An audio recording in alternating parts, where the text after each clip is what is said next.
ये जो कथा हो रही है देव पितर शिव महापुराण की कथा, वो भी पितृपक्ष में जो चल रही है, ये जीवन का एक सुख देने वाली, जीवन का एक आनंद देने वाली, एक रसतत्व प्रदान करने वाली, जिसने दिल से सुन ली, उसके पूर्वज, उसके पितर पिंड का दान लेने के लिए भी दरवाजे पर नहीं आते और वो देवलोक को चले जाते हैं, भगवान शिव के धाम को चले जाते हैं।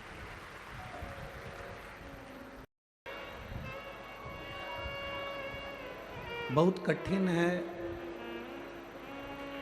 भगवान की कथा,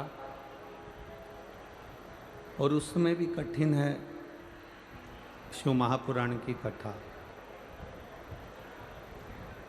बस एक निवेदन है आप सभी से,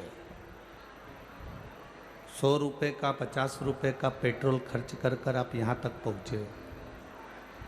बोलो सही है कि गलत है? बोलो तो सही है ना? 2-3 घंटे पहले कथा के पंडाल में पहुँचे हो। आवाज़ नहीं आ रही है उधर, आवाज़ें खोलो, आवाज़ खोलिए। 2-3 घंटे पहले कथा के पंडाल में पहुँचे हो और बड़ी मेहनत कर कर जगह संभाली है। तो इस कथा को इधर से सुनकर इधर मत जाने देना, पूरी की पूरी बांध कर लेकर जाना, जिससे तुम्हारी जिंदगी सार्थक हो सके।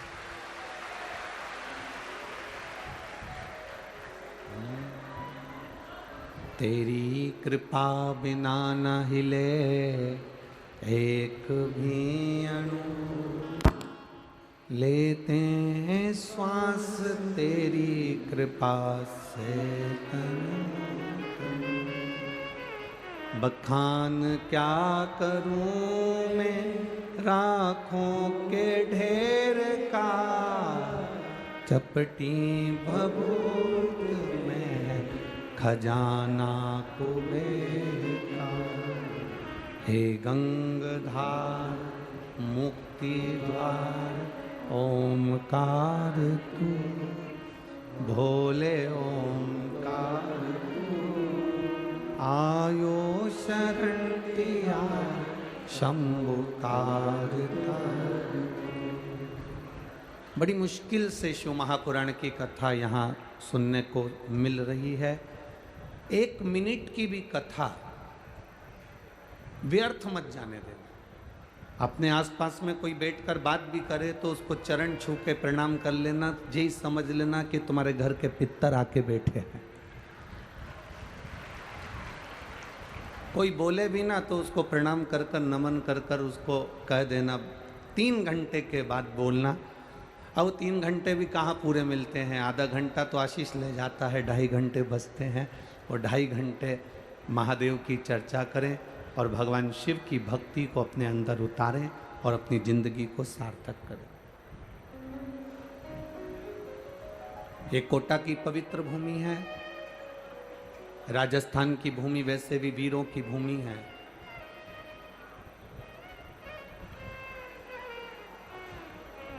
एक निवेदन के साथ में इस कथा को प्रारंभ कर रहे हैं। महाराणा प्रताप ने,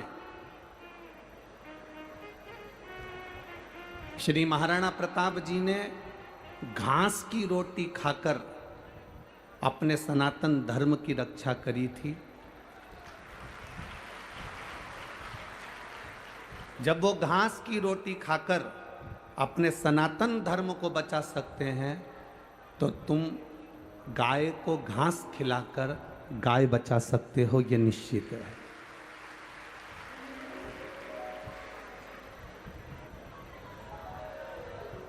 शिव महापुराण की कथा 24,000 श्लोकों का समावेश है और उसमें भगवान शंकर की अविरल भक्ति है। जिस भाव से हम इसको श्रवण करते हैं, भगवान उस भाव से हमारी कामना पूर्ण करता। ये जरूरी नहीं है कि सीवर वाला महाराज तुमको दिख रहा है कि नहीं दिख रहा, प्रदीप मिश्रा नजर आ रहा है कि नहीं आ रहा। मूल है आप जहां बैठे हो। हम तो कार्यकर्ताओं से भी निवेदन करेंगे, तुम्हें खड़े रहने की जरूरत नहीं है, क्योंकि बार बार कोटा में शिव पुराण की कथा नहीं हो सकती। आपको जहां जगह मिले वहां बैठकर शिव महापुराण की कथा को सुनो और झोली पसार कर प्रणाम कर कर सुनना। ये इतने पत्र यहाँ जो आए हैं ये तो पहले दिन के पत्र हैं, अभी 4 दिन बाकी है। इन पत्रों में आपका विश्वास लिखा हुआ है कि भोले बाबा ने आपको क्या क्या दिया है।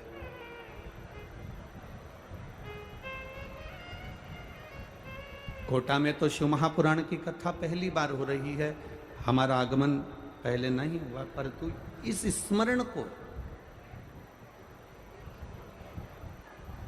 आप जहां बैठकर सुन सकते हो। आपके कानों में बस आवाज आना चाहिए। और जिस समय बाबा से प्रार्थना करने का मौका मिले उस समय पर प्रार्थना करो और भगवान से विनती करना कि बाबा मेरे जिंदगी के सारे दुखों को काट दो।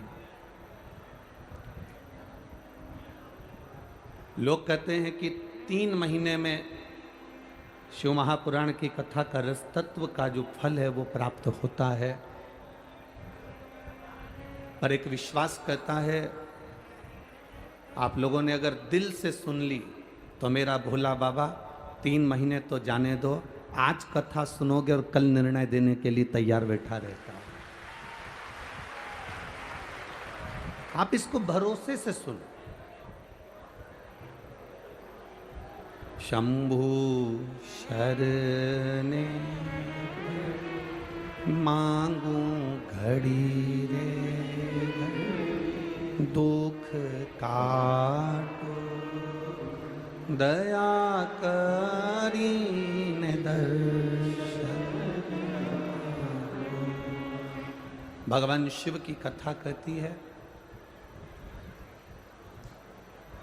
अपनी दृढ़ता को जितना प्रबल करोगे,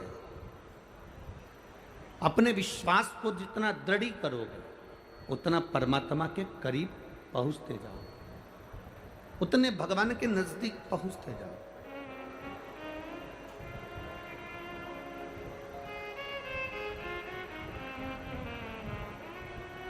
देखिए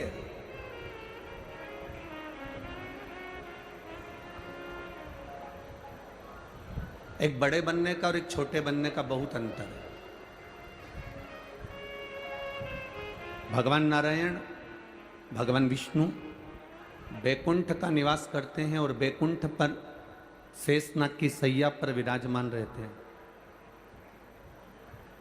भगवान ब्रह्मा कमल के पुष्प के ऊपर विराजमान रहते हैं।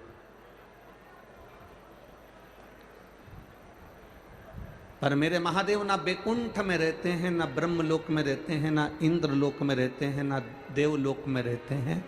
मेरे महादेव केवल इस संसार सागर के मृत्यु लोक में जो कैलाश पर्वत है उस कैलाश पर्वत पर उनका निवास होता है। मृत्यु लोक।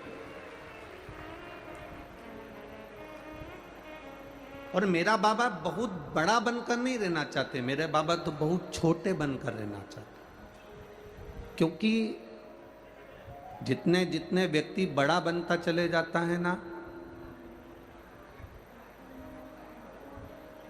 उसकी 3 चीजें चली जाती है। हमने पहले भी कथा में कहा जितने बड़े बनते जाओगे उसकी 3 चीजें चली जाएगी। एक हंसी चली जाती है, एक रोटी चली जाती है, तीसरा उसके हाथ की ताली चली जाती है। आप जितने बड़े बनते जाओगे आपकी 3 चीजें चली जाती है, 3 चीजें आपकी गायब हो जाती, 3 चीजें जाती है। सबसे पहले नंबर पर बड़े बनने पर आपकी जो हंसी है वो समाप्त हो जाती है। अगर कोई बड़ा व्यक्ति अगर हंसता भी है ना तो बड़ा सोच समझ कर हंसता, हंसू कि नहीं हंसू। पहले विचार करना पड़ता है उसको कि हंसूं कि नहीं हंसूं। और हंसेगा भी तो ऐसा हंसेगा जैसे तुम पार्टियों में देखना माताएं जब बहुत वीआईपी रहे वे, बहुत वीआईपी रहे, और जब वो हंसती है तो एकदम थोड़ा सा हंसकर वो, क्योंकि ज़्यादा हंस देगी तो लिपस्टिक दांत में चिपक जाएगी, तो वो ज़्यादा तो हंस भी नहीं सकती है? तो एक नंबर पर तो उसकी हंसी चली गई, दूसरे नंबर पर उसकी रोटी चली गई। ज़्यादा बड़े बन गए तो भोजन भी नहीं कर सकते अच्छे से, जो किसी ने लाकर दे दिया बस उतना खा लिया, अपनी मर्जी से आप भोजन भी नहीं ग्रहण कर सकते। और तीसरे नंबर पर हाथ की ताली, आपको मन को अच्छा लग रहा है कि मेरे को बड़ी प्रसन्नता हो रही है इस संवाद को सुनकर, मुझे बड़ी प्रसन्नता हो रही है इस कथा को सुनकर, मुझे बड़ी प्रसन्नता हो रही है इस आयोजन को लेकर, तो भी आप हाथ से ताली नहीं बजा सकते, क्योंकि ताली भी अगर कोई बहुत बड़ा व्यक्ति बजाता है तो बड़ी सावधानी से थोड़ी सी बजा लेता है, एकदम खुलकर नहीं बजा सकता, वो बजाना मुश्किल है। बड़ा व्यक्ति 2000 के नोट की तरह होता है और छोटा व्यक्ति 1, 2, 5, 10 रुपए की चिल्लर जैसा होता है। अब तुम ईमानदारी से बताना, 2000 का नोट ज्यादा काम आता है कि चिल्लर ज्यादा काम आती है? जम के तो बोलो रे कोटा वालों जरा, चिल्लर ज्यादा काम आती है ना। चिल्लर गरीब के कटोरे से लेकर सेठ की काउंटर तक रहती है, जन्म से लेकर मरण तक चिल्लर रहती है। लोग मुर्दे पर भी फेंक देते हैं। एक छोटे से छोटे काम से लेकर बड़ी से बड़ी फैक्ट्री तक चिल्लर रहती है। और कोई 2000 के नोट से पूछे क्यों रे 2000 के नोट तू कैसा है, तो वो कहेगा जिस दिन से बैंक से निकला था पहले तो लोगों की जेब में गया, फिर अटैची में बंद हो गया, अटैची से बोरी में बंद हो गया, बोरी से बंद होकर फिर वापिस अटैची में आया, अटैची से निकलकर अब मैं इस कतार पर आ गया कि बंद होने वाला हूँ, मेरी कोई भाव नहीं बचा। ज्यादा बड़े हो जाओगे, ज्यादा बड़े बन जाओगे तो तुम्हें कैद रहना पड़ेगा, बंद रहना पड़ेगा, संभल कर रहना पड़ेगा। और चिल्लर का काम क्या? छोटे से छोटा व्यक्ति, गरीबड़े से गरीबड़ा व्यक्ति, साधारण से साधारण व्यक्ति अपने आनंद में जीता, अपने खुशी में जीता, अपने सुख में जीता।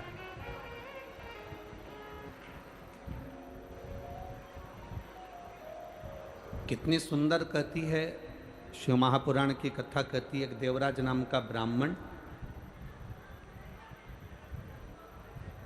वो देवराज नाम का ब्राह्मण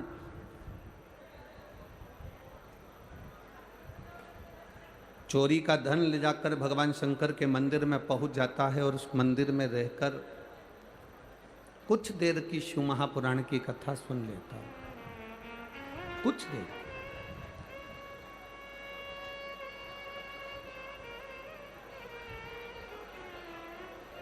शिव महापुराण में तो कहा गया कि उसने सुनी भी कथा तो कितनी देर की सुनी, मात्र कुछ क्षण की।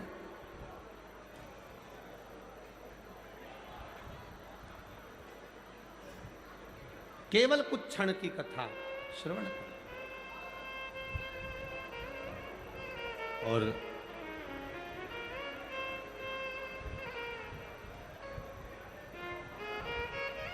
जब शिव महापुराण की कथा सुन रहा था तब शरीर में ताप पड़ रहा था।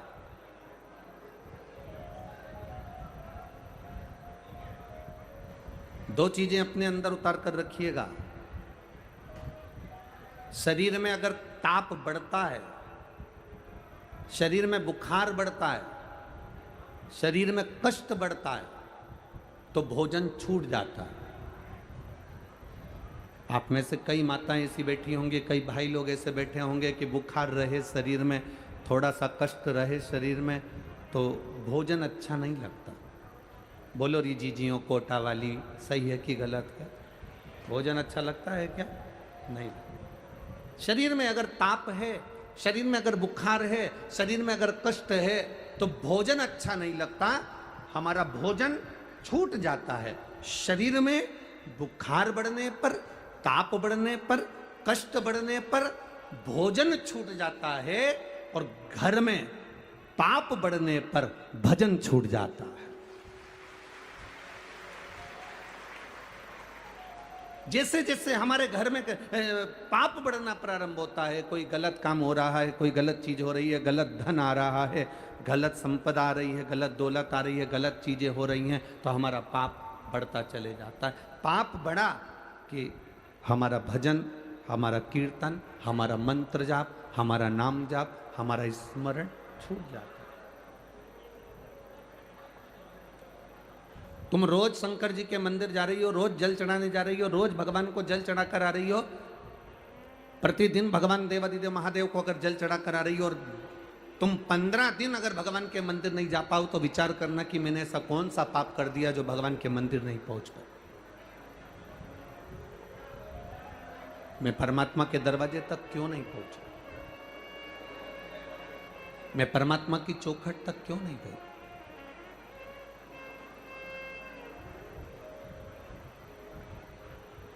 आप रोज रोज अगर मंदिर तक जा रहे हो, तो ये झोली खाली नहीं जाएगी, ये भरा कर चली जाएगी। दिल से सुन लो।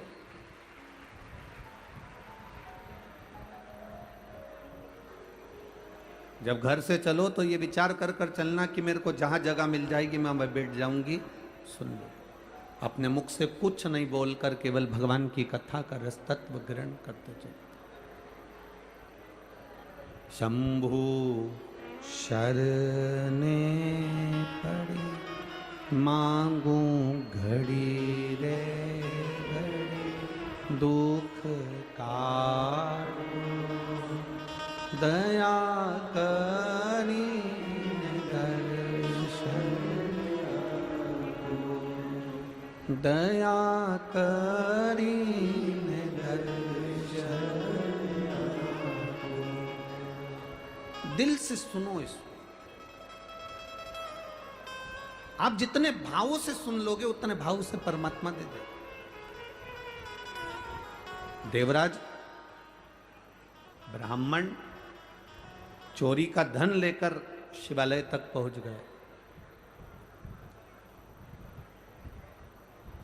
अब आप कहोगे कि गुरुजी ये तो चोर था, चोरी का धन लेकर शंकर जी के मंदिर पहुंचा था, ये अच्छी बात थोड़ी ना है कि चोरी का धन लेकर शिव जी के मंदिर में जाना।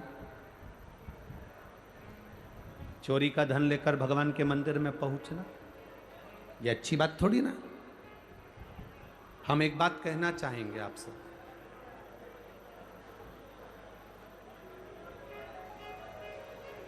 जिंदगी में कितना भी पाप हो जाए, जिंदगी में कितना भी आपने झूठ बोल लिया, जिंदगी में आपने कितना भी अपशब्द कह लिया, मनुष्य की देह में आने के बाद आपने कितना भी पाप करा हो, कितना भी झूठ बोला हो, कितना भी छल करा हो, पर शिव महापुराण की कथा कहती है इतना जरूर स्मरण रखना, इस शरीर से कितना भी पाप हो जाए पर भगवान का दरवाजा कभी मत छोड़ना, उसके दरवाजे पर जाते रहो।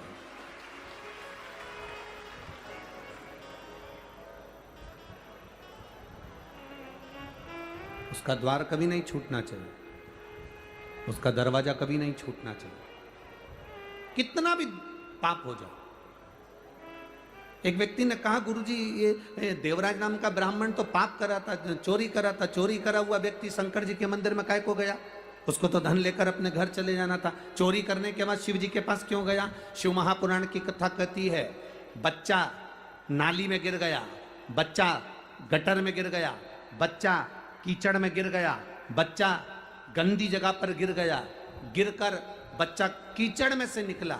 मोहल्ले के लोग, कॉलोनी के लोग, सोसाइटी के लोग, जहां रहने वाले लोग हैं, वो उस बच्चे को गले से नहीं लगाएंगे, उस बच्चे को चुप नहीं करेंगे, बच्चे से दूर से बोलेंगे भैया चुप हो जा, भैया चुप हो जा, भैया पानी ला दो, इसको पानी दे दो। मोहल्ले के लोग उस बच्चे को, मोहल्ले के लोग उस बच्चे को पानी दे देंगे, मोहल्ले के लोग उस बच्चे को चुप कराने का प्रयास करेंगे, पर मोहल्ले के लोग बच्चे को गले से नहीं लगाएंगे। मोहल्ले के लोग कभी उसको गले से नहीं लगाएंगे। बच्चा जब पानी में गिरता है, बच्चा जब कीचड़ में गिरता है, बच्चा जब गंदी जगह पर गिरता है, उसको गले लगाने वाला कोई नहीं होता। उसको गले लगाने वाला केवल उसकी माँ और उसका पिता, दो होते हैं जो बच्चे को गले लगा लेते हैं। बच्चा कितना भी कीचड़ में गिर गया, बच्चा कितनी भी गंदगी जगह में गिर गया, बच्चा कितनी भी गंदगी में गिरा हो, पर माँ बाप ये नहीं देखते कि मेरा बेटा कीचड़ में गिरा कि गंदगी में गिरा। माँ बाप तो उसको चुप कराने के लिए अपने गले से लगा लेते हैं, अपने गले से उसको लगाकर अपनी गोदी में बिठा लेते हैं। उसी तरह जैसे गंदे बच्चे को भी माता पिता अपने गले से लगाते हैं, उसी तरह व्यक्ति कितना भी पाप करा हो, मेरा महादेव उसको गले से लगाता जरूर है। वो अपने हृदय से लगाता है। कर लिया उसने पाप, गलत काम हो गया, पर उसको अपने हृदय से।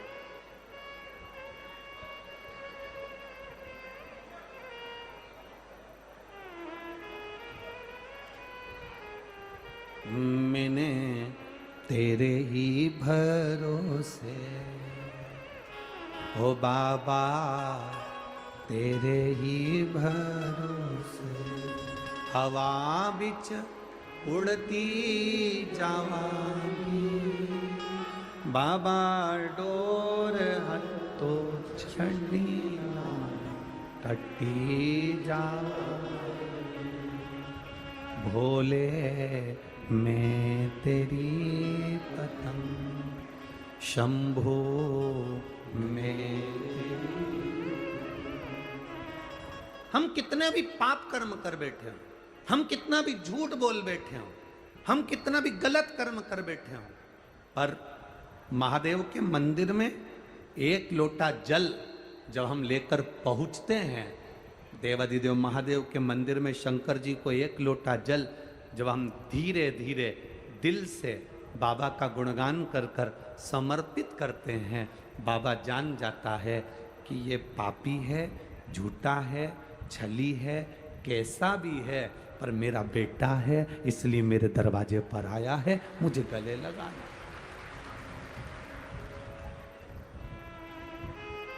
आपने सौंप दिया उसको, आपने अपनी जिंदगी का सारा भार सौंप दिया। देवराज नाम का ब्राह्मण, उसको नहीं मालूम था कि शंकर के मंदिर में जाने का फल क्या है। शिव महापुराण की कथा कहती है, शिव जी के मंदिर के सामने से निकलकर जाने का भी फल प्राप्त होता है। 1000 अश्वमेध यज्ञ के बराबर शंकर की चौखट के सामने से निकलकर जाने का फल मिल जाता है।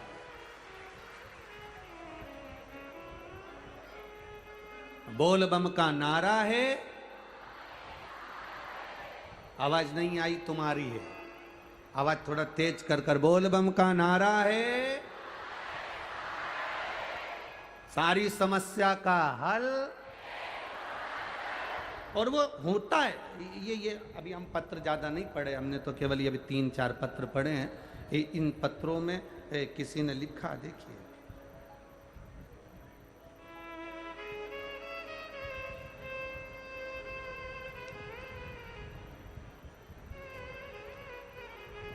जिला कोटा, तहसील रामगंज मंडी, नाम लता तिवारी, गांव धरनाबाद, धरनावद, तुम समझ गए ना, बस चलेगा, ठीक है।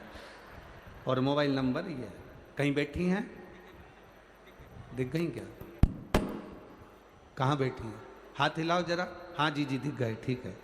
एक बार वापिस हाथ हिला दो। श्री शिवाय नमस्तुभ्यम। गुरुदेव, मैं क्या वर्णन करूं। मेरी सास के गले में बहुत बड़ी गठान हो गई थी, खाना छूट गया था, डॉक्टरों को दिखाया तो डॉक्टरों ने कहा इसका ऑपरेशन होगा और गठान है, शायद ये जांच के लिए मुंबई जाएगी और बड़ी बीमारी के योग हैं।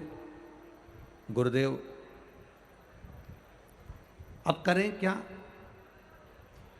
डॉक्टरों ने कह दिया कि गठान बड़ी है, इसका इलाज भी होगा, ऑपरेशन भी होगा और जांच के लिए भी जाएगी, और कुछ कह नहीं सकते। तब मेरी बेटी ने उनसे कहा, दादी माँ आप शिव जी की कथा सुना करो।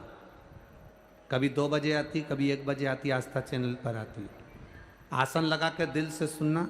शिव जी को 1 लोटा जल चढ़ाकर उसका आचमन करना।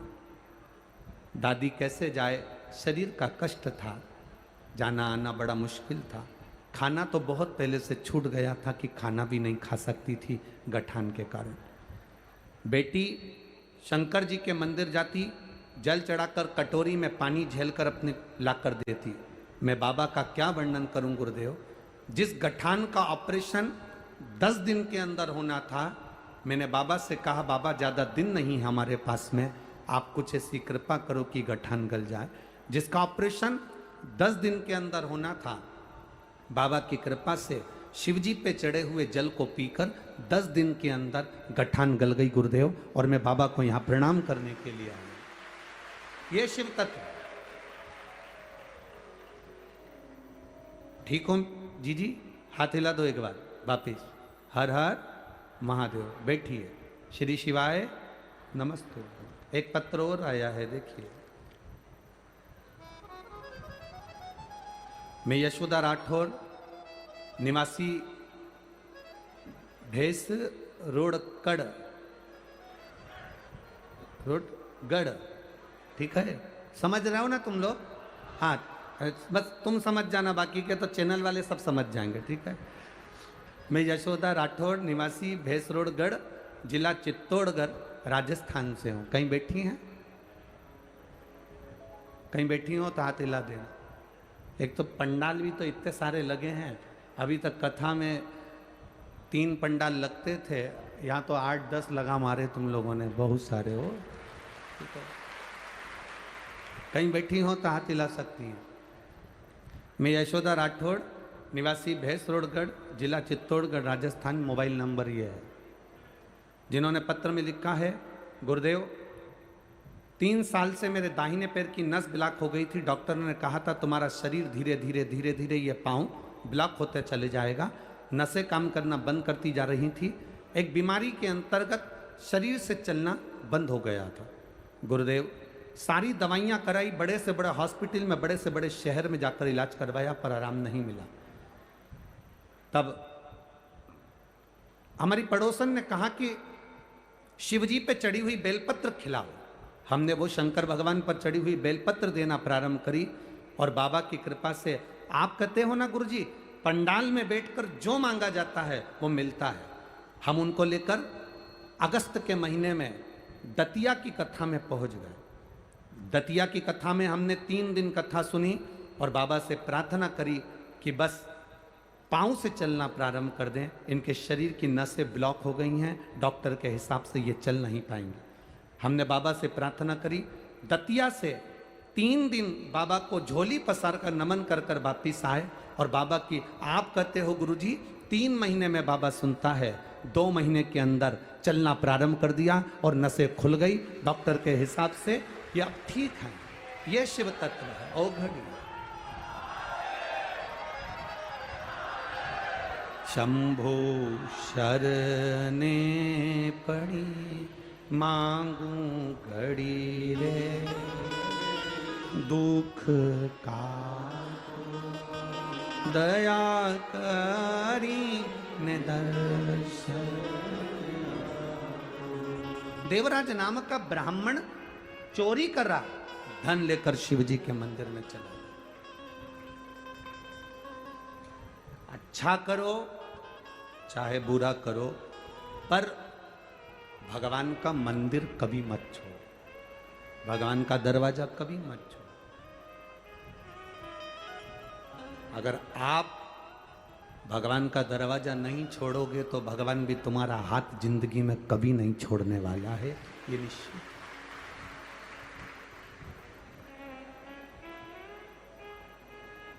शिक्षा और परीक्षा ये दोनों अलग अलग है। ये कोटा की जो नगरी है, ये तो वैसे भी एजुकेशन में, विद्या में, पढ़ाई में आगे रही है। यहाँ पर पूरी दुनिया के बच्चे कोटा में कोचिंग करने के लिए आते हैं। यहाँ शिक्षा का केंद्र बिंदु है। मेरा एक निवेदन इस शिक्षा विद्याध्ययन करने वालों के लिए भी, शिक्षा और परीक्षा दोनों अलग अलग पहलू हैं।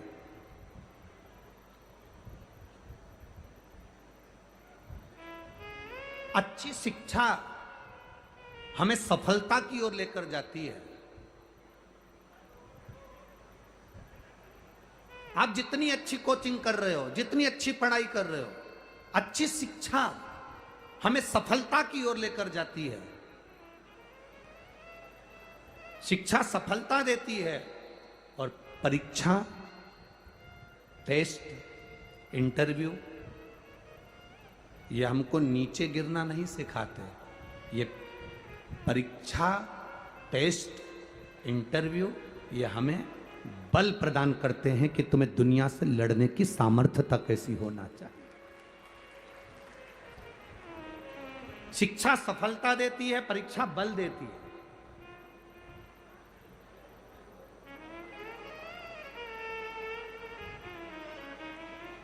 पर ना जाने क्यों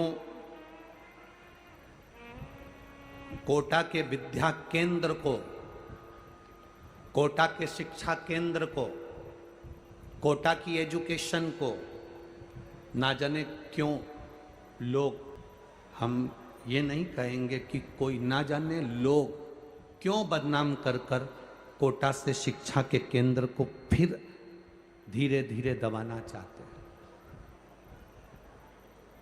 मेरा निवेदन बच्चों से, विद्या अध्ययन करने वालों से, पढ़ाई करने वालों से कि तुम्हारे माता पिता ने तुम्हें पढ़ने के लिए भेजा, तुम्हारे माता पिता ने ये नहीं कहा कि वापिस लौट कर आएगा और अच्छे से टेस्ट देकर आएगा। नहीं, अगर तू अच्छे से पढ़ेगा नहीं, अच्छे से विद्या अध्ययन नहीं करेगा, तेरा अगर कंपनी में नहीं होगा, तू अच्छी एजुकेशन धारण नहीं करेगा, तो माता पिता ने ये नहीं कहा कि तू लौट कर मत आना। माता पिता ने ये कभी नहीं कहा कि तू वापिस मत आना।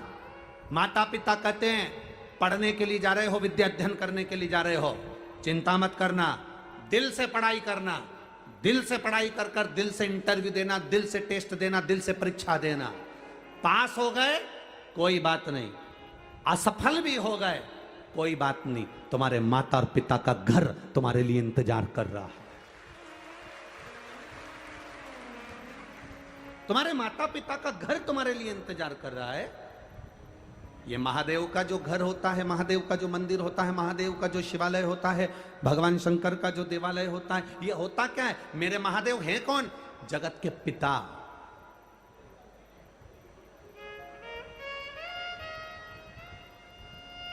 शिव महापुराण की विद्येश्वर संहिता में लिखा है, ब्रह्मा और विष्णु जी ने मिलकर मंथन करा।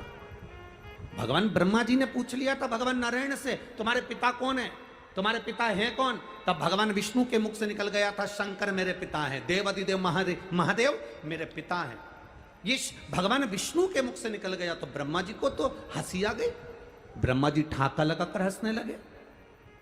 भगवान शंकर तुम्हारे पिता, वो शंकर जो शमशान में निवास करते हैं, वो शंकर जिनके गले में सर्प पड़े रहते हैं, वो शंकर जो खुले में रहते हैं, वो शंकर जिनका कोई घर भी नहीं है, वो शंकर जो भस्मी लपेटते हैं, वो तुम्हारे पिता है?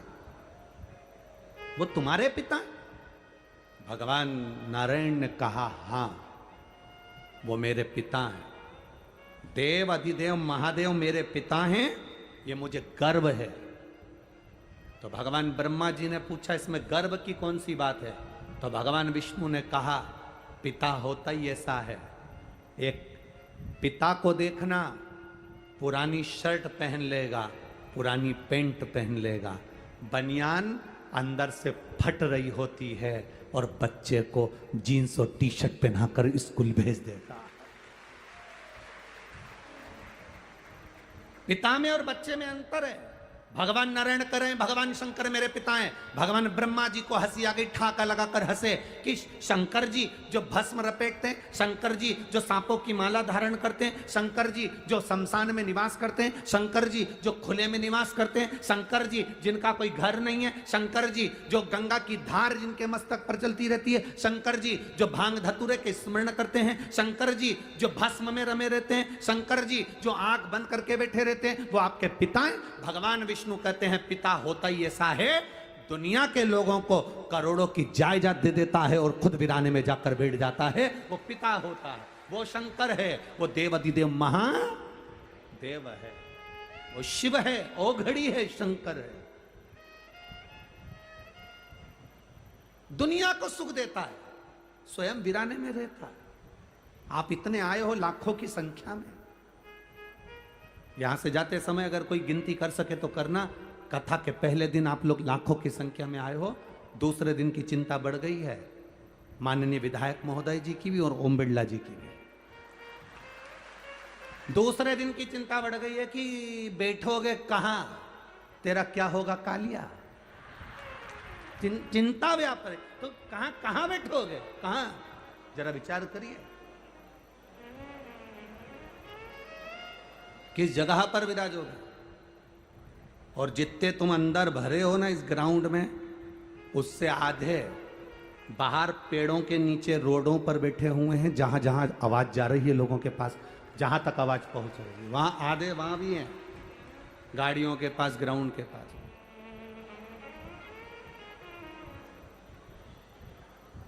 आप आए जरूर हो, बाबा की शरण में आए हो, शंकर की कथा सुनने आए हो, पितृ पक्ष में 5 दिन देव पितर शिव महापुराण की कथा श्रवण करने के लिए आए हो। आप आए जरूर हो, पर इतना स्मरण करना, इतना ध्यान रखना कि तुम अकेले नहीं आए हो, कथा सुनने के लिए तुम अकेले नहीं पहुंचे हो। पितृ पक्ष में पितरों के देवता आर्यमा अपने घर के पितरों को पृथ्वी पर भेजते हैं। जब हम शिव महापुराण की कथा सुनने जाते हैं तो हमारे घर के अपनी दरवाजे की देहली के पितर भी कथा सुनने के लिए पंडाल में आते हैं, वो भी कथा सुनने। आज आपको और हमको कोटा की धरा पर अपने आप को गौरवान्वित होना चाहिए। अभी तक हम पंडालों में कथा सुनते थे तो हम खुद सुनते थे, पर आज हम अपने घर के दरवाजे से निकलकर कथा के पंडाल तक पहुंचे हैं तो हम अकेले नहीं जा रहे। हमारे पूर्वजों को, हमारे पूर्वजों को, हमारे पितरों को, हमारे आहूतों को, हमारे वासुकों को हम लेकर जा रहे हैं, जो कि कथा तुमने नहीं कहा कि तुम चलो, फिर भी वो कथा सुनने के लिए तुम्हारे पीछे पीछे आए, कथा श्रवण पहुंचे हैं।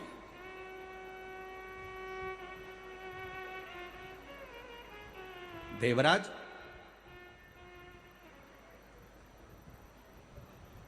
चोरी करा, धन लेकर शिवजी के मंदिर गया,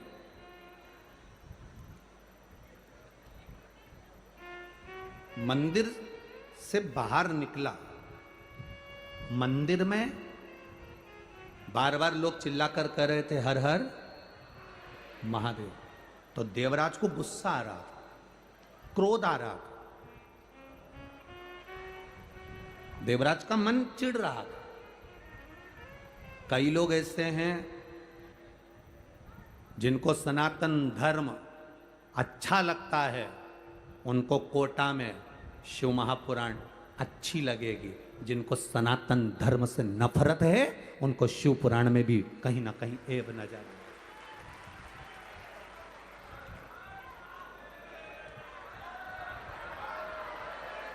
जो सनातन धर्म के विरोधी हैं, जिनको सनातन धर्म से प्रेम नहीं, जिनको सनातन धर्म की श्रेष्ठता नहीं, जो नहीं जान पाते कि सालासर में हनुमान विराजते हैं, जो नहीं जान पाते खाटू श्याम में मेरा श्याम विराजता है, जो नहीं जानते मथुराधीश में द्वारकाधीश विराजता है, जो नहीं जानते कि सुंदर रुणिचा की भूमि में भगवान स्वयं रामदेव वाला रामदेव बाबा विराजता है, जो नहीं जानते कि इस मेहंदीपुर की भूमि में मेहंदीपुर का बालाजी विराजता है।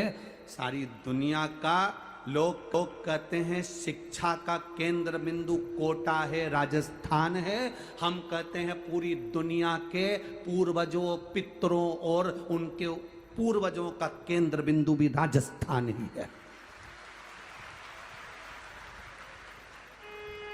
केंद्र बिंदु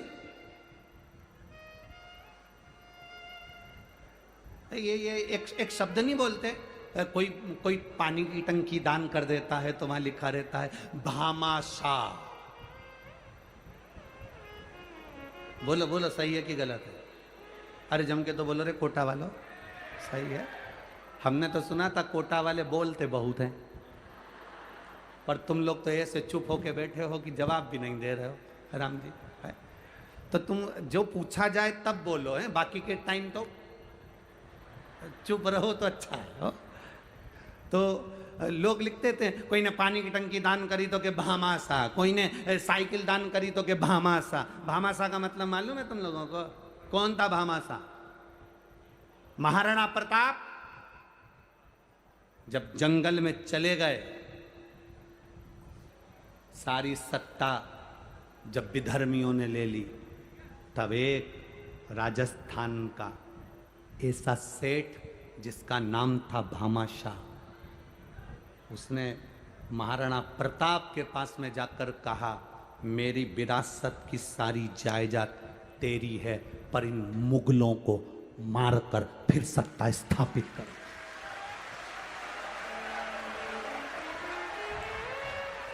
वो भामाशाह ने अपनी सत्ता, अपनी विरासत, अपनी सत्ता, अपना वैभव, अपना धन, अपनी दौलत, अपनी संपदा सब दे दी महाराणा प्रताप को, संभाल, और फिर वापिस सनातन धर्म की स्थापना कर। वापिस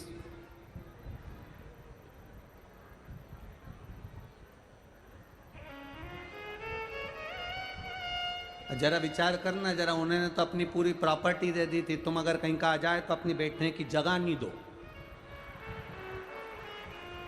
अगर कहीं का आ भी जाए ना और बाजू में आकर के जी जी थोड़ा सा खसक, जी जी ए प्लीज थोड़ा सा खसकना, नहीं खसकूंगी। अब बैठी थी तीसरी में और फैल गई, ले नहीं हट।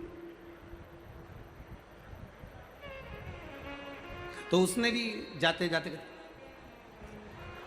अब इतने में तो इसको क्या बोलिए, अब शिव पुराण तो धरी रह गई, महाभारत चालू हो गई। अब कहां गए?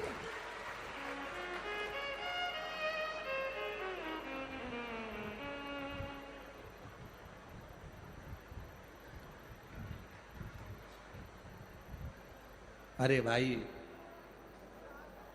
शिव कथा कह रही है, शिव महापुराण की कथा कह रही है। देवराज गलत है, पर शंकर जी के चरणों में पहुंच गया। कैसे हो आप शंकर के द्वार जाओ, कितना भी गलत काम करा हो तो भी शंकर के द्वार जाओ। दुनिया के लोग हंसे तो भी शंकर के द्वार जाओ। जल चढ़ाने जाओ तो लोग ताना दे तो भी शंकर के दरवाजे जाओ। आग लगे बस्ती में, क्या किसको रोइए, चादर तान के, कुछ भी हो, अपने को भगवान की भक्ति नहीं छोड़ना। मीराबाई तुम्हारे मोहल्ले की थी, बोलो सही है? कितना कहा, साथ की सहेलियां मोहे उंगली उठावे, गांव का लोग मने बावरी बतावे, और हंसी उड़ावे सारी सारी दुनिया, ओ मीरा बनी रे। लोग ताना दिए, गाली दी, अपशब्द कहे, आड़ा टेढ़ा बोला, पर मीराबाई के मुख से कभी कोई शब्द नहीं निकला। मीराबाई जानती थी इनसे मुख मिलाऊंगी, उतनी देर प्रभु का गुणगान गाऊंगी तो उस परमात्मा के करीब चली जाऊंगी। इनसे मुख मिलाऊंगी, उससे अच्छा उसका भजन करो। इसीलिए आप लोगों से भी कहा,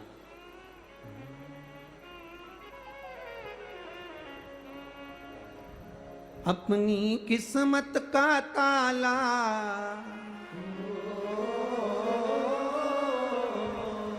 अपनी किस्मत का ताला तुम खोलते चलो, श्री शिवाय नमस्तुभ्यं तुम बोलते चलो, श्री शिवाय नमस्तुभ्यं तुम बोलते चलो, श्री शिवाय नमस्तुभ्यं तुम बोलते चलो, श्री शिवाय नमस्तुभ्यं तुम बोलते चलो। अपनी किस्मत का ताला हो,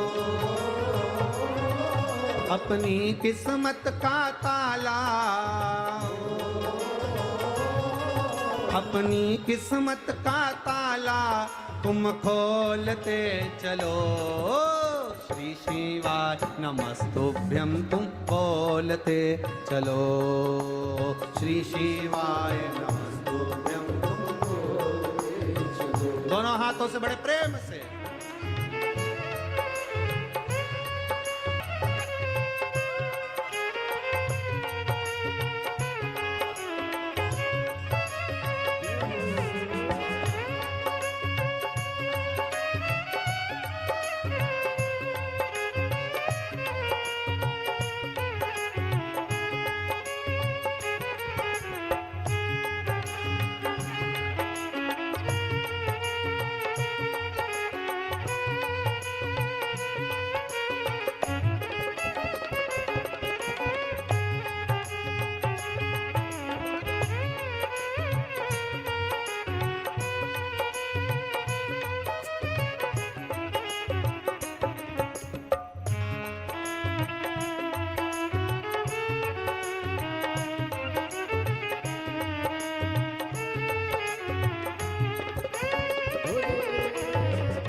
न बड़ा मुश्किल है समझाना, बड़ा मुश्किल है आखिर वो दर्द दिल है, आखिर वो दर्द दिल है समझाना बड़ा मुश्किल है, समझाना बड़ा मुश्किल है आखिर वो दर्द दिल है, आखिर वो दर्द दिल है।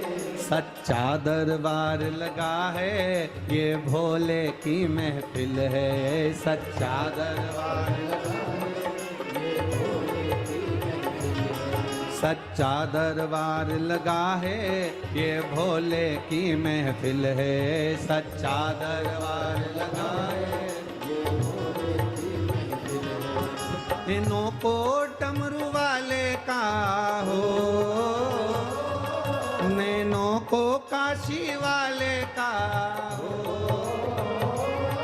नैनों को डमरू वाले का दीदार चाहिए, वो काशी रहने वाला भोलानाथ चाहिए, वो काशी रहने वाला भोलानाथ चाहिए, वो काशी रहने वाला भोलानाथ चाहिए, वो काशी रहने वाला भोलानाथ चाहिए।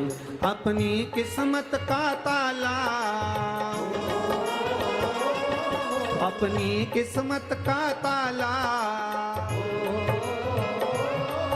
अपनी किस्मत का ताला तुम खोलते चलो, श्री शिवाय नमस्तुभ्यं तुम बोलते चलो, श्री शिवाय नमस्तुभ्यं तुम बोलते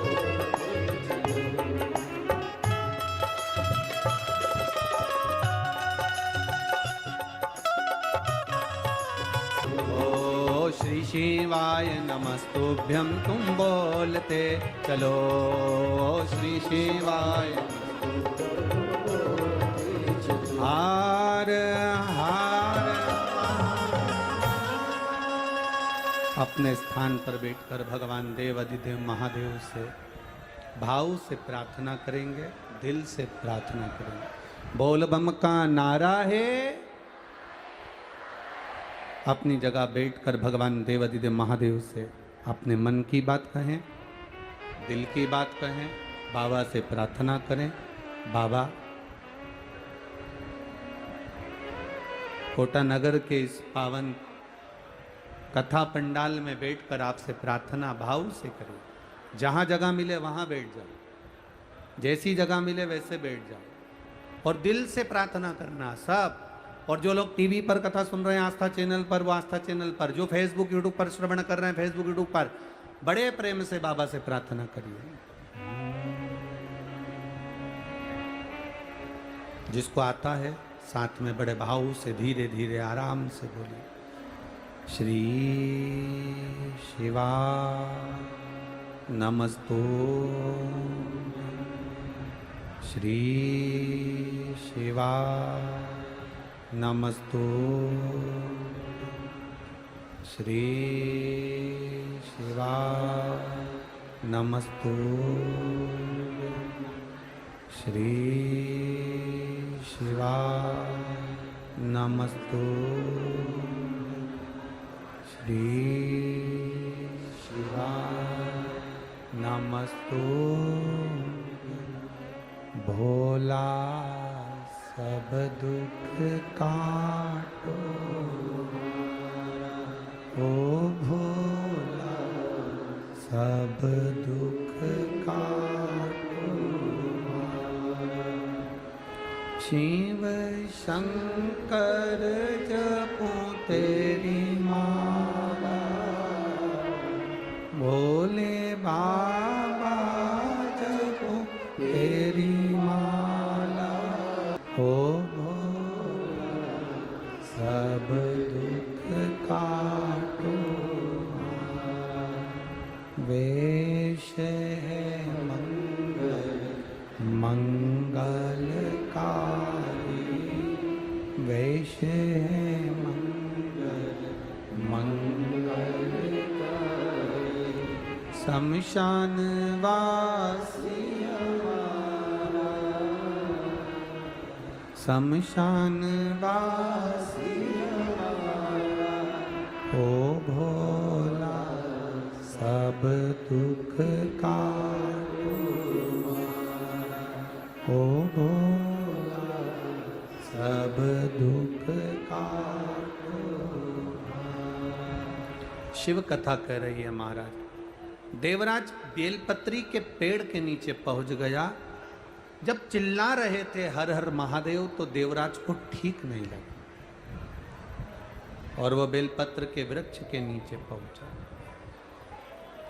जब वो बेलपत्री के वृक्ष के नीचे गया, उसके प्राण छूटे, उसके प्राण समाप्त हुए। प्राण छूटते से यम के दूत उसको बंदी बनाने के लिए आए। जब यम के दूत बंदी बनाने के लिए आए तो उसी समय पर भगवान शंकर स्वयं नंदी लेकर देवराज को लेने के लिए आए। देखिए, भगवान शिव की आराधना करने वाले को लेने के लिए यम के दूत नहीं आते। शिव की आराधना करने वाले को लेने के लिए भगवान विष्णु के पार्षद नहीं आते। शिव की आराधना करने वाले को लेने के लिए शंकर भगवान के गण नहीं आते। शिव की आराधना करने वालों को लेने के लिए स्वयं मेरा देव अधिदेव महादेव नंदी लेकर आता है। स्वयं शिव।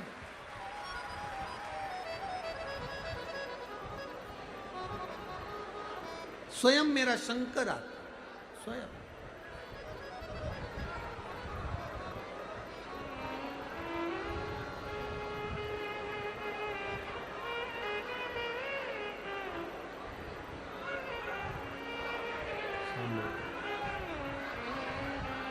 शंभु। हम हमारी कथा में हमेशा कहते हैं, आप लोगों से निवेदन, कथा सुनने के लिए आए हो तो कथा का लाभ लीजिएगा। टाइम पास करने के लिए तो किसी दूसरे महाराज को भी बुला सकते हो जो तुम्हारा समय बर्बाद करे और समय निकाले। आपसे निवेदन पहले भी करा है, अपने घर से 2 पानी की बोतल लेकर चलो। बोलते हैं कि नहीं बोलते? बोलो, जम के बोलो जरा। बोलते हैं ना? 2 पानी की बोतल लेकर चलो, छाता साथ में लेकर चलो, कुछ खाने का सामान लेकर चलो दूसरे को खिलाने के लिए। पर कथा ना छूटे। तुम्हारे पास में भी अगर कोई पानी बांट रहा हो तो उसके हाथ जोड़ लो कि मेरे को 2.5 घंटे की कथा सुन लेने दो, उसके बाद तुम्हें जो करना है करो। पर निवेदन, थोड़ा कथा पर ध्यान दो। बहुत ये विधायक जी ने, माननीय श्री संदीप शर्मा जी ने बहुत भाव से इस कथा को लिया है और अपने क्षेत्रवासियों के लिए, कोटावासियों के कल्याणार्थ लिया। हम तो कहेंगे एक बार माननीय विधायक महोदय जी संदीप जी शर्मा जी के लिए जोरदार ताली बजाओ, जिन्होंने इतनी मेहनत कर इस कथा को लिया। दिल से सुन लो। अपने घर से आओ तो 2 पानी की बोतल साथ लेकर चलो, जो तुमको लगता है वो प्रेम से लेकर चलो। कथा में तुम्हें नींद आए तो गादी तकिया भी साथ लेकर चलो, मना नहीं है, पर दिल से सुनना। कथा शिव की कथा है। जब हम यहाँ से जाएं 5 दिन बाद तो इन पत्रों में तुम्हारा पत्र आए, बाबा से ये बस कहकर जाते हैं कि तुम्हारा कार्य हो, और कोई बात नहीं। बाकी के तो समय पास करना हो तो बात दूसरी है, कोई भी कर देगा टाइम पास। शिव तत्व को जानो। देवराज को लेने के लिए ना तो भगवान विष्णु के पार्षद आए, देवराज को लेने के लिए ना इंद्रलोक से कोई आया, देवराज को लेने के लिए ना कोई यमलोक से आया। देवराज को लेने के लिए स्वयं देवाधिदेव महादेव नंदी लेकर पधारे, स्वयं शिव। शंकर भगवान के गण भी नहीं आते लेने के लिए। शंकर को जल चढ़ाने वाले को लेने के लिए शंकर के गण कभी नहीं आते। शंकर को जल चढ़ाने वाले को लेने के लिए कभी शिव के गण नहीं आएंगे और ना यमदूत आएंगे। शंकर को जल चढ़ाने वाले का हाथ महादेव पकड़ते हैं, इसलिए महादेव ही उसको लेकर जाते हैं। अकाल मृत्यु वो मरे जो काम करे चंडाल का, काल उसका क्या बिगाड़े जो भक्त हो महाकाल का। जो शिव की आराधना करने वाला होता है उसका बाल बांका संसार का कोई मनुष्य नहीं कर सकता। बस अपनी मति शिव के चरणों में रखना। हमने पहले एक बार कथा में कहा था, आप लोगों के ध्यान में होगा, संत की मति संत की मति और ग्रस्त में रहने वाले की श्रीमती, ये दोनों कंट्रोल में होना चाहिए। ये जितनी संयम में रहती है उतनी जिंदगी का सुख आपके जीवन में प्राप्त होता है। हम ये नहीं कह रहे कि तुम श्रीमती को दबा कर रखो, वो दबने वाली नहीं है। हमारा तो इतना सा कहना है कि मति और श्रीमती ये दोनों सही जगह, सही स्थान पर, बुद्धि कंट्रोल में, अर्थात कोई ऐसा शब्द ना बोला जाए जिससे किसी के हृदय को ठेस पहुंचे, किसी के चित्त को ठेस पहुंचे। मति को भी सही जगह लेकर जाइए। सत्संग में, भजन में, कीर्तन में। कोई बीमार है उसकी सेवा में, कोई कष्ट में है उसके कष्ट को मिटाने के लिए मति को भी सही जगह लेकर जाइए, और अपनी श्रीमती को भी गलत जगह पर नहीं, कहीं इधर उधर गलत जगह पर नहीं, श्रेष्ठ जगह पर लेकर जाइए कि सही जगह वो पहुंचे। देवराज ने 5 मिनट की कुछ क्षण की शिव महापुराण की कथा को सुना था। सुनकर देवराज बेलपत्री के वृक्ष के नीचे चला गया था। वहां उसको याद नहीं रहा कि यह बेलपत्री का वृक्ष है। बेलपत्री की छांव में उसके प्राण छूट गए। बेलपत्री की छांव में उसके प्राण छूट गए।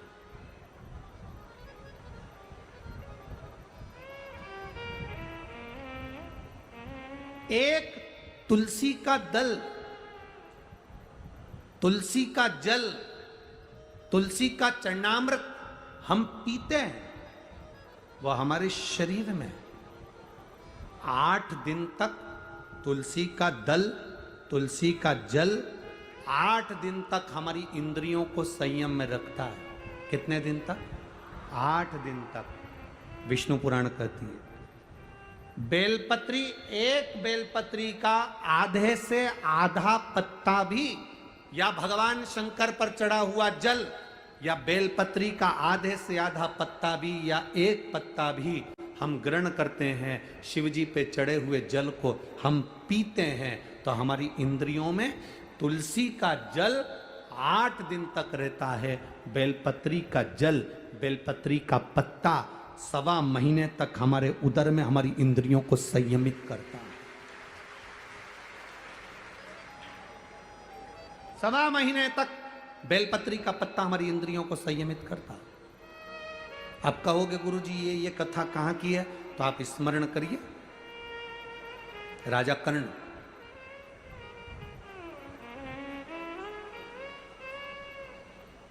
एक खड्डे में उसका रथ का पहिया फंस गया।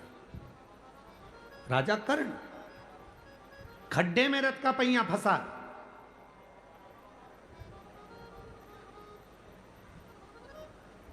स्वयं रुक्मणी जी ने कहा भगवान कृष्ण से, आपने ये कर्ण मर रहा था और आपने अर्जुन का साथ दिया। कर्ण मर रहा है और तुमने अर्जुन का साथ दिया। भगवान कृष्ण कहते हैं सुन रुक्मणी, ये कर्ण की गलती है।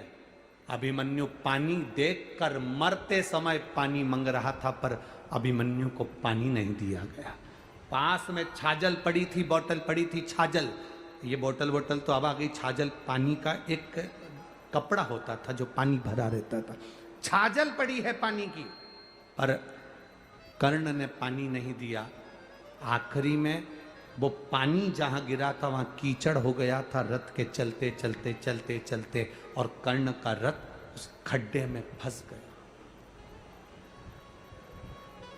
मरते समय अगर जल दे देता तो कर्ण पानी के खड्डे में डूब कर नहीं मरता।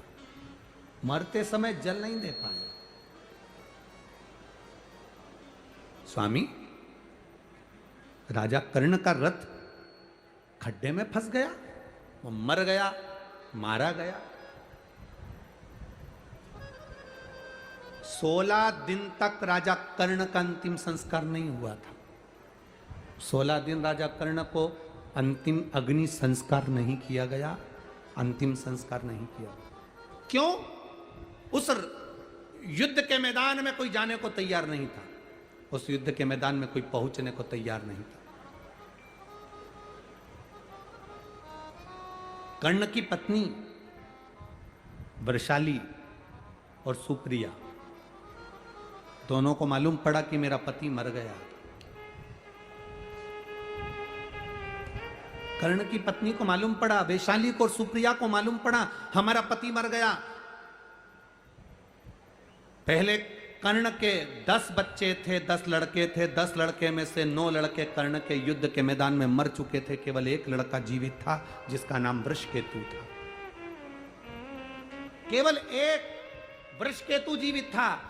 और सुप्रिया जो भगवान शंकर की आराधना में डूबने वाली थी, शंकर की आराधना में रमने वाली थी, और उस सुप्रिया को मालूम पड़ा कि मेरा पति मर गया और मरे हुए आधा घंटा निकल चुका है, पति के प्राण छूट चुके हैं। कोई गिद्ध, कोई पशु, कोई पक्षी, कोई जानवर, कोई जलचर, कोई थलचर उसको ना खा जाए, उसकी गति ना बिगड़ जाए, उसके शरीर को कोई भक्षण ना कर जाए, कोई असुर उसके ऊपर आक्रमण ना कर जाए, उसके शरीर के कोई टुकड़े ना कर दे। सुप्रिया आंख से आंसू बहा रही है। कर्ण की दोनों पत्नियां वृषाली और सुप्रिया रो रही हैं। बेटे वृषकेतु ने आकर कहा, मां पिता मर चुके हैं, पिता शांत हो गए, पिता के प्राण छूट गए, मां पिता चले गए, पिता समाप्त हो गए। और उस जगह पर समाप्त हुए हैं जहां पर युद्ध हो रहा है, वहां से बॉडी को उठाना, शव को उठाना कठिन है। आसपास युद्ध चल रहा है, बीच में पिता और दुश्मनों का खेमा है, करा क्या जाए। सुप्रिया ने अपने बेटे वृषकेतु से कहा, केवल एक काम कर वृषकेतु, केवल एक काम कर, मेरा पति मर गया, उसके शरीर के पास में जा, युद्ध के मैदान में कहीं अगर बेलपत्र का वृक्ष हो, उस बेलपत्र के वृक्ष में से एक बेलपत्र तोड़कर मेरे पति के नजदीक में या उसके शरीर के पास ले जा। मां, उस युद्ध के मैदान में जहां पिता का शव पड़ा है, चारों तरफ युद्ध हो रहा है, कैसे जाएंगे? वो बेलपत्री का फल क्या होता है, बेलपत्री के वृक्ष की एक पत्ती का फल क्या होता है? शिव महापुराण की कथा कहती है, देव पितर, शिव महापुराण की कथा कहती है कि ये पितृपक्ष 16 दिन जो कर्ण को मिले हैं वो साधारण नहीं थे। एक बेलपत्र का पत्ता वृषकेतु तोड़ता है, तोड़कर वृषकेतु युद्ध के मैदान में रथ पर सवार होकर युद्ध लड़ता लड़ता पिता के नजदीक में जाता है। रथ चलता रहता है, वृषकेतु नीचे कूद जाता है और कर्ण का 10वें नंबर का बेटा छोटा, 9 बेटे मर चुके थे राजा कर्ण के, कर्ण स्वयं मर चुका था। एक बेलपत्र उठाकर वृषकेतु ने राजा कर्ण के नजदीक में, उसके पास में उस बेलपत्र को रख दिया। उस बेलपत्र को रखने का फल क्या हुआ वो देखिए कि कर्ण के प्राण छूटने के बाद कर्ण को मरा हुआ आधा घंटा निकल चुका था। बेलपत्र रखते से ही कर्ण के प्राण यमदूत बंदी बनाकर जो लेकर गए थे, तब चित्रगुप्त महाराज के सामने प्राण खड़े थे और चित्रगुप्त महाराज ने कहा, क्या चाहते हो कर्ण? कर्ण कहता है, मुझे भूख लग रही है। राजा चित्रगुप्त ने कहा, जाओ सोने की पुड़ी लाओ, चांदी की सब्जी लाओ, हीरे की गुलाब जामुन लाओ, पीतांबर की थाली लाओ, सोने की पुड़ी, भजिया, जलेबी, हीरे और पन्ने के दिए गए। तो कर्ण रोने लगा कि मैं ये कैसे खाऊंगा, मुझे अन्न तो दो। इतने में चित्रगुप्त महाराज ने कहा, तूने मृत्यु लोक में रहकर सबको सोना चांदी हीरा पन्ना दिया, पर कभी अन्न का दान नहीं करा, तो तुझे अन्न मिले तो मिले कैसे, प्राप्त कैसे हो, कैसे मिलेगा? राजा कर्ण ने कहा, अगर मैं भूखा रहूंगा तो अच्छी बात नहीं, आप कृपा कर दो। क्या कृपा? बस एक कृपा कर दो कि मुझे कुछ दिन पृथ्वी पर भेज दो, जिससे मैं ब्राह्मणों का भोजन या दीन जन का भोजन करा सकूं। अब तो तुम मर चुके हो, प्राण छूट चुके हैं, मर चुके हो, प्राण छूट चुके हैं। ये अब हो ही नहीं सकती, होनी अनहोनी तो ये तो हो गई जो होना था। इतने में राजा कर्ण ने कहा, मेरी धर्म पत्नी सुप्रिया शंकर की आराधना करती थी, उसका कोई फल नहीं होगा, उसका कोई फल नहीं। चित्रगुप्त महाराज ने कहा, उसका फल अगर होता तो थोड़ी देर में देवाधिदेव महादेव इस यमलोक के नजदीक में होते। शिव नहीं आए। चित्रगुप्त महाराज क्या देख रहे हैं कि सामने से वृषभ ध्वज वृषभ पर चढ़कर, नंदी पर चढ़कर मेरे देव अधिदेव महादेव सामने से आ रहे थे। चित्रगुप्त महाराज पहचान गए कि जरूर इसकी धर्म पत्नी का पुण्य इसके खाते में, धर्म पत्नी का पुण्य इसके खाते में आया है। जैसे ही देवाधिदेव महादेव सामने आए, राजा कर्ण ने हाथ जोड़ा। हाथ जोड़कर राजा कर्ण कहते हैं, बाबा ए मेरे शंभु, ए मेरे त्रिकालदर्शी कैलाशी अविनाशी, मैंने सोना दान करा, हीरे दान करे, पन्ना दान करा, पीतांबर दान करा, अंबर दान करा, मैं अन्न दान नहीं कर पाया। बाबा मैं अन्न नहीं दे पाया। कर्ण रो रहा था, शंकर देख रहे थे। शिवजी देखकर राजा कर्ण से कहते हैं, कर्ण क्यों चिंता करता है? ए बाबू चिंता करने की जरूरत नहीं है। तेरी धर्म पत्नी ने तेरे शव के पास एक बेलपत्र रख दी थी, वो बेलपत्र का फल ये होगा। चित्रगुप्त महाराज अभी तक इसके प्राण या इसका शरीर समाप्त नहीं हुआ है। एक काम करो, 16 दिन के लिए इसके शरीर को किसी दूसरे का रूप धारण कराकर मृत्यु लोक में भेज दीजिए। वो बेलपत्र का फल ये था, एक बेलपत्र का पुण्य ये था। राजा कर्ण का शरीर वापिस जीवित करा गया। एक शरीर तो पड़ा रहा कर्ण का, और कर्ण दूसरा शरीर धारण कर कर संत ब्राह्मण वृंद जन, गरीब जन, दीन जन सबको भोजन कराते रहे। भोजन कराते कराते कराते कराते लाखों लोगों को कर्ण ने भोजन कराया। देव अधिदेव महादेव देखकर मुस्कुरा रहे थे कि कर्ण भोजन कराते कराते तिलक लगा रहे थे, और तिलक लगाकर गिन रहे थे। एक ब्राह्मण को भोजन कराया, 2 ब्राह्मण को भोजन कराया, 3 ब्राह्मण को भोजन कराया, 4 ब्राह्मण को भोजन कराया, 5 ब्राह्मण को भोजन कराया, 5 संतों को भोजन कराया, 5 गरीब दीन को भोजन कराया। देव अधिदेव महादेव ने डमरू का नाद करा, डमरू का नाद कर कर बाबा जी ने कहा, अरे कर्ण अगर तिलक लगाएगा तो एक ब्राह्मण की गिनती में केवल 1 ब्राह्मण आएगा। श्राद्ध पक्ष के अंदर अगर तू ब्राह्मण को भोजन करा रहा है तो तिलक लगाने की जरूरत नहीं, तो 1 ब्राह्मण को भोजन कराएगा और बिना तिलक के दक्षिणा देगा तो 1000 ब्राह्मण का फल प्राप्त कर लेगा। कितना सुंदर कहा, डाक तिथि पर भोजन कराओ तो तिलक कर कर दक्षिणा दो। पर अगर 16 श्राद्ध में मान लो चतुर्थी का श्राद्ध है, पंचमी का श्राद्ध है, द्वितीया का श्राद्ध है, तृतीया का श्राद्ध है, सप्तमी का श्राद्ध है, अष्टमी का श्राद्ध है, ब्राह्मण को बुलाया, साधु जन को बुलाया, गुरुजन को बुलाया, किसी को भोजन करने बुलाया, आपने दक्षिणा दी पर तिलक नहीं लगाया, तो ये मान लो पंचमी का श्राद्ध। पंचमी को तुमने कहा कि हमारे दादाजी शांत हुए थे, तुमको नहीं मालूम कि पंचमी पे और कोई भी गया होगा, तुम्हें उसका स्मरण नहीं है। जो जो पंचमी पर गए हैं वो सब तुम्हारे दरवाजे पर आकर खड़े होते हैं। अगर हमने दादाजी के निमित्त से तिलक लगा दिया तो केवल दादा को ही उसका भाग में प्राप्त होता है। अगर हमने तिलक नहीं लगाया तो पंचमी के दिन हमारे पूर्वजों में 71 पीढ़ी में कोई गया होगा पंचमी को, तो सबको उसका फल मिल जाता है, तो पितृदोष समाप्त हो जाता है। तिथि पर लगाओ। आप वैसे जिमा रहे हो 16 श्राद्ध के अलावा आप तिलक करो, दक्षिणा दो, मना ना। बाकी का श्राद्ध पक्ष में आप जितना बन सकता है उसको प्रेम से आनंद से करो सेवा।